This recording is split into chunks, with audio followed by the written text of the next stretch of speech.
పల్నాడు జిల్లా మాచర్ల మండలం ఎత్తిపోతల వద్ద రైతులు ఆందోళన చేశారు. మాజీ ఎమ్మెల్యే పిన్నెల్లి రామకృష్ణారెడ్డి అనుచరుడు తమ భూముల్ని కబ్జా చేశాడని ఎత్తిపోతల గ్రామానికి చెందిన గిరిజన రైతులు ఆరోపించారు.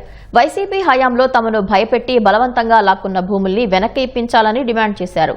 అక్రమ రిజిస్ట్రేషన్ ద్వారా తమ సాగు భూముల్ని అమ్ముకున్నారని అన్నదాతలు ఆవేదన వ్యక్తం చేశారు. వెంటనే అధికారులు స్పందించి ఆ భూముల్ని ఇప్పించాలని కోరారు. ఆలపల్లి పంచాయతీ పరిధిలో ఉన్న ఏదైతే గవర్నమెంట్ అసెంట్ ల్యాండ్ ఉందో దీనిని గత ప్రభుత్వ హయాంలో పిన్నెల్లి రామకృష్ణారెడ్డి అతని అనుచరులతో కలిసి భూ కబ్జాకు పాల్పడడం జరిగింది.